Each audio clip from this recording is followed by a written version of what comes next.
Hey martial arts and fitness fans, this is Winching Kid here. Today I'm going to show you 5 of the advanced Wing Chun exercises and workout that I do.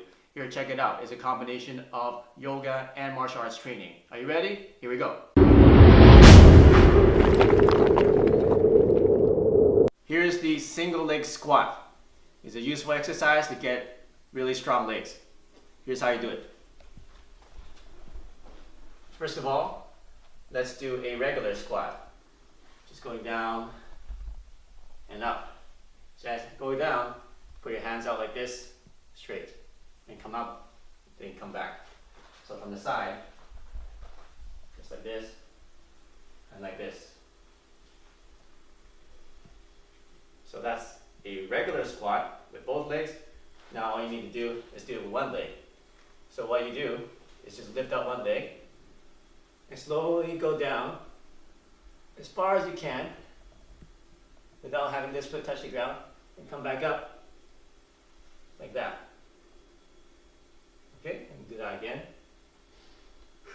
Breathe out, breathe in. Make sure you combine your breathing with your movements. From the side, you can do it like this. Another point is to keep your toes pointing straight, not outwards and not inwards. Okay, so when I'm doing the squat, my toe is pointing straight. So this way, leg up, hands out, down slowly, all the way.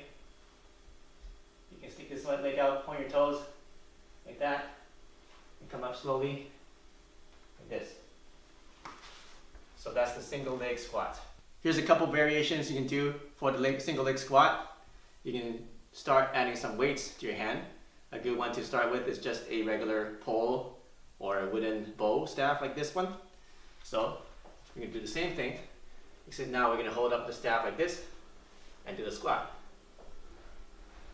Yeah. Wiggle your toes back and forth, turn it around, keep this nice and straight, and come back up with the weight. As you get stronger, you can add weight onto this. Here's an advanced version of the single leg squat. We're going to combine the bow staff and also a couple more movements of the leg. So do your squat as regularly, and when you get the lowest position, move out your left leg or the outside leg to the side, and rotate it to the back, and to the side, and back to the front. And then get back up slowly, like that. Do that 5 to 10 times, and you'll feel the burn.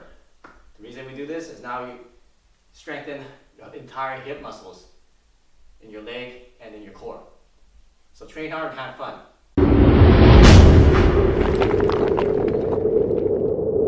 The side plank. A lot of people do it with just the hands, which is great, but we're going to do it with our knuckles. This is really good for Jeet Kune Do training when they do their straight lead. Now you can use the side plank to solidify and strengthen your straight lead. We can do it on the ground. So how you do it, just start kneeling on the ground, put your fist down in the vertical position, stretch out your legs, the left one, and then put your right one underneath it. Now once you got this position, try to keep your body straight. Don't hang it like this, don't bend it like this, keep it nice and straight. Try to imagine a straight line going from your top of your head to your toe. Then stick out this arm, raise it up as high as you can, and make a nice stretch from the fingertips down to your knuckles. You can do it holding a knuckle, or you can do it opening your hand, or like this. And try to feel it go straight across your back, like that. So that's a side knuckle plank, and train that and you get a stronger punch. A couple variations you can do is change the angle of your fist here. So we did the vertical one like this, but we can also change it to be horizontal like this. So try it out, and you can start training some other positions. So this is a horizontal punch, and you can do the same thing like this. So instead of doing it this way, you do it this way, horizontal. So put your fist horizontal like this, and then do it horizontal like this. If it's getting too easy for you, you can start adding weights, small weights to start with, and doing it like this.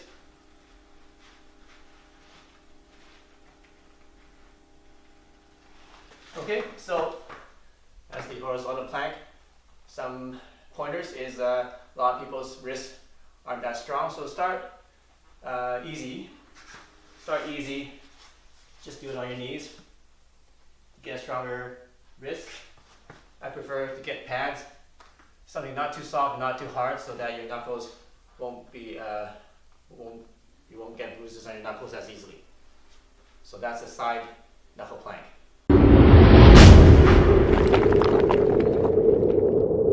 Knuckle handstands. Here's how you do them. A lot of people do handstands with their hand, and this is great. But if you want to train your wrist and train your knuckles for toughness, knuckle handstands is the way to go. You also get stronger shoulders and stronger back. All right, here's how you do it.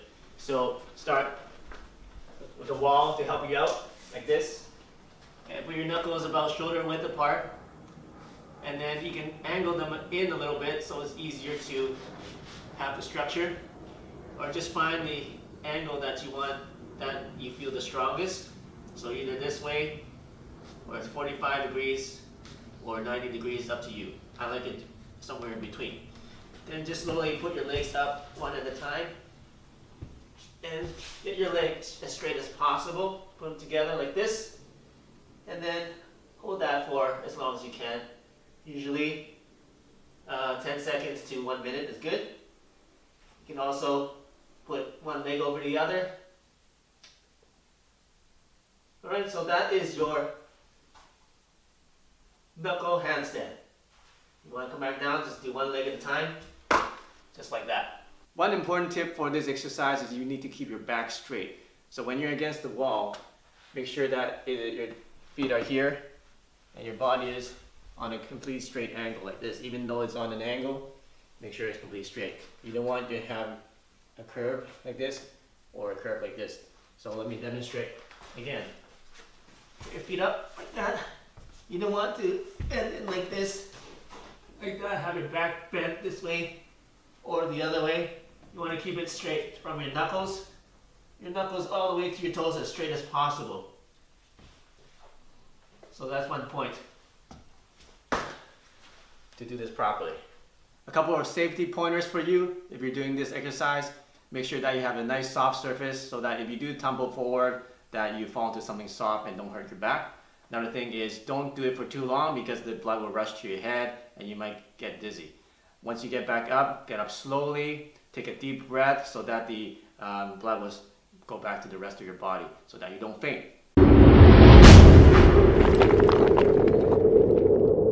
We're going to show you how to do the knuckle crow. Now you see a lot of people doing the crow. It's a yoga pose with their hands like this, which is great, but can you do it with your knuckles?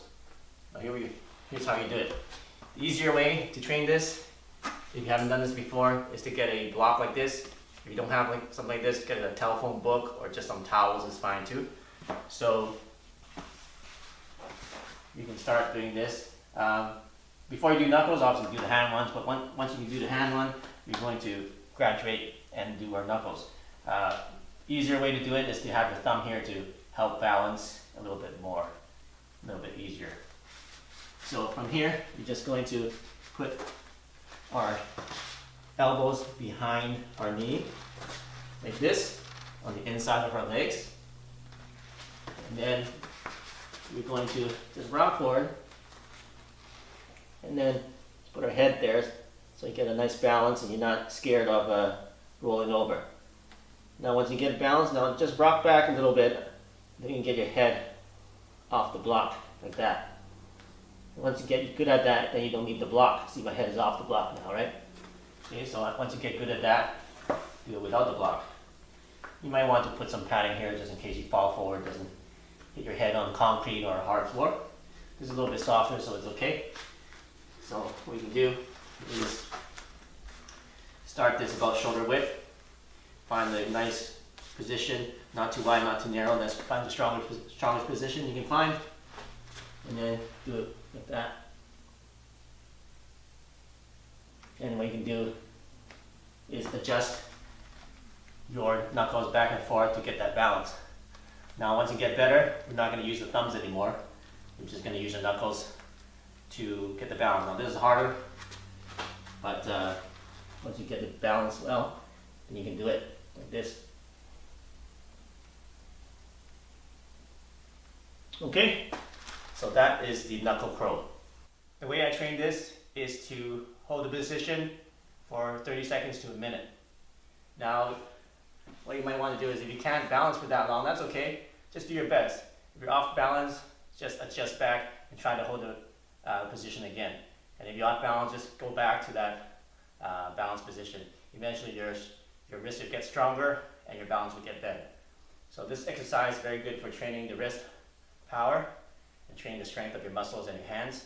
And also trains you to have the nice structure of your elbow, trains you to have the right angle of your forearm so that you get the most power, trains everything to solidify your structure to increase your punching power. Here's a super advanced version for you that are insane and want to do something crazy. Start training your fingertips to do the crow position. So we're not doing just knuckle crow, we're doing fingertip crow. How I do it: put your fingers in position, find the strongest position you can feel, and then do the crow position.